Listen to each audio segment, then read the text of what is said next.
আমচুৰ হুংকাৰ অসমৰ সংখ্যালঘু যাবৰ নহয় বাংলাদেশৰ নামত ডাষ্টবিনত দলিয়াই দিছে মুছলমানক চৰকাৰ ইমান নিৰ্দয়ী কেনেকৈ হ'ব পাৰে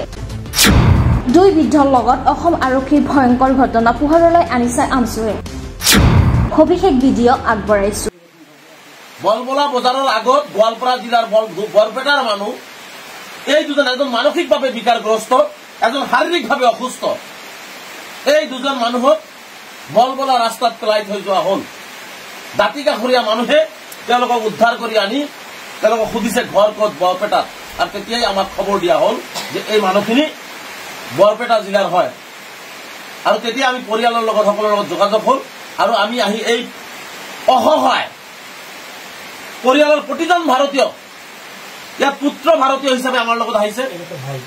এখতৰ ভাতৃ ভাৰতীয় হিচাপে আমাৰ লগত আহিছে এখতৰ পুত্ৰ ভাৰতীয় হিচাপে পৰিয়ালৰ সকলো ভাৰতীয় তাৰ পিছতো অমানৱীয় অত্যাচাৰ কৰি ফৰেনাৰ ট্ৰিব্যুনেল আৰু বৰ্ডাৰ পুলিচে তেওঁলোকক বিদেশী সজোৱাৰ চেষ্টা কৰিছে গতিকে এতিয়া অসম চৰকাৰে কিমান সততাৰে আৰু সত্যতাৰে কাম কৰিছে এইটো জ্বলন্ত নিশা 3 বজাত মই দিবলৈ চেষ্টা কৰিছো অসমবাসী ৰাইজক গতিকে মুখ্যমন্ত্ৰী ডাঙৰীয়াক আমি স্পষ্টভাৱে জনাব বিচাৰিছো আপুনি যি ধৰণে ভাৰতীয় নাগৰিকক অন্যায়ভাৱে বৰ্ডাৰ পিলে ঠেলি দিব বিচাৰিছে প্ৰত্যেকজন মানুহক যিটো আপুনি ঘূৰাই আনিছে যদি অসমৰ মাটিত তেওঁলোকে পদাৰ্পণ কৰিছে সসন্মানে তেওঁলোকৰ ঘৰত ঘূৰাই দিবৰ কাৰণে আমি স্পষ্টভাৱে আপোনাক আহ্বান জনাইছো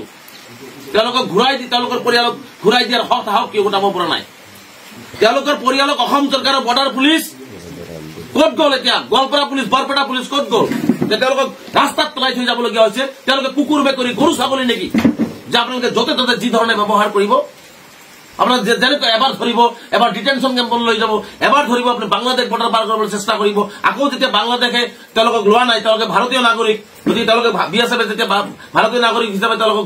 ঘূৰাই লৈছে তাৰপিছত আকৌ আপুনি ৰাস্তাত পেলাই থৈ যাব তেওঁলোকে জাবৰ নহয় ডাষ্টবিন নহয় মাননীয় মুখ্যমন্ত্ৰী ডাঙৰীয়া আপুনি জনা উচিত অসম চৰকাৰে জনা উচিত গতিকে মই বৰপেটা জিলা প্ৰশাসনক গোৱালপাৰা প্ৰশাসনক আৰক্ষী প্ৰশাসনক আমি এই ক্ষেত্ৰত ধিক্কাৰ দিছো যে মানুহক ধৰি লৈ যোৱা হৈছে ঘৰৰ পৰা ৰাতি শুৱা পাটিৰ পৰা উঠাই লৈ যোৱা মানুহক দবা পিটা বৰষুণৰ মাজত বলবলা বজাৰৰ কাষত এৰি দি যোৱাটো গতিকে আমি এইটো কোনো পদ্ধতিতে সহ্য নকৰো স্পষ্টভাৱে অসমবাসী ৰাইজক আমাক বহুতে ক'ব বিচাৰে যে আমি বিদেশী ৰক্ষক আমি কোনো বিদেশী ৰক্ষক নহয় এনেকুৱা ধৰণৰ স্বদেশী ভাৰতীয় অসহায় মানুহৰ ৰক্ষক হিচাপে আমি থিয় হৈছো আৰু এইসকল ভাৰতীয় নাগৰিকৰ পক্ষত হাজাৰবাৰ আমাক কোনোবাই বিদেশী ৰক্ষক বুলি ক'লেও আমি থিয় হ'ম যাৰ কাৰণে ৰাইখা 3 বজাতে ইয়াত উপস্থিত হৈছো গতিকে অসমবাসী ৰাইজক সত্যতাটো আমি দেখুৱাবৰ কাৰণে চেষ্টা কৰিছো সত্যতাটো আমি দেখুৱাইছো যে এইটো এটা বাস্তৱ সত্য যে কিমান নিৰ্দয়ভাৱে কিমান নিষ্ঠুৰভাৱে কিমান হৃদয়হীনভাৱে এই চৰকাৰখন হৃদয়হীন তেওঁলোকৰ যে হৃদয় নাই এইটো স্পষ্ট এইকাৰণে হৈছে যে এইজন মানুহ সম্পূৰ্ণভাৱে তেওঁ মানসিকভাৱে বিকাৰগ্ৰস্ত ভালকে কথা ক'ব নোৱাৰে আৰু এইজন মানুহক এনেকুৱা ধৰণে ধৰি বান্ধি এবাৰ ডিটেনশ্যন কেম্প এবাৰ বৰ্ডাৰ বাংলাদেশ বৰ্ডাৰ তেওঁলোকৰ আৰু তেওঁলোকক অত্যাচাৰ কৰা হৈছে আমি আৰু দুই এটা ভিডিঅ'ত দেখিছো যে বিভিন্ন জনক তেওঁলোকক অত্যাচাৰ কৰিছে তেওঁলোকক ধৰণৰ অত্যাচাৰ সন্মুখীন হৈছে গতিকে আমি তীব্ৰভাৱে নিন্দা কৰিছো গৰিহণা দিছো আৰু অসমবাসী ৰাইজক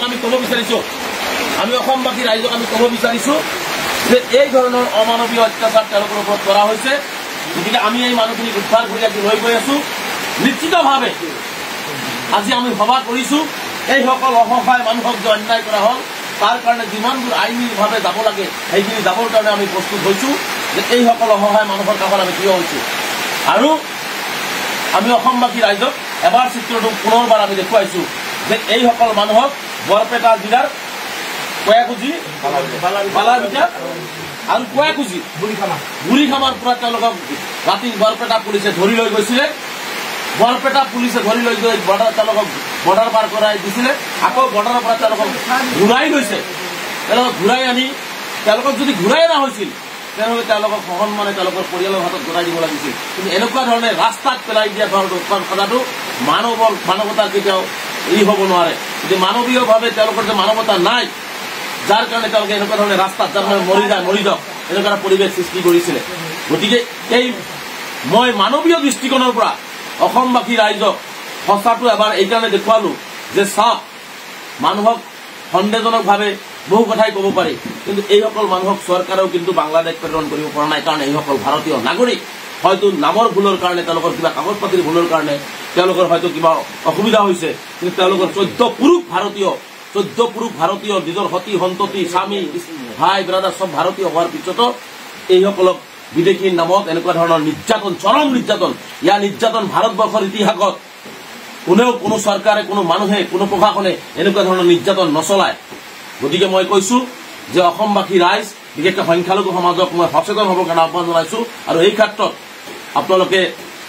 ওলাই আহক আৰু এনেকুৱা ধৰণৰ নিৰহী অসহায় মানুহৰ কাষত থিয় হৈ এওঁলোকৰ সন্মুখৰ পৰা প্ৰতিবাদ কৰি এওঁলোকক ন্যায্যতা প্ৰদান কৰাৰ কাৰণে মই আহ্বান জনাইছো। মই পুনৰবাৰ অসম চৰকাৰ, বৰ্ডাৰ পুলিচ, বৰপেটা পুলিচক তীব্ৰভাৱে মানে যিমান নিন্দা কৰিব তাতকেও বেছি নিন্দা কৰিছো, আৰু যিসকল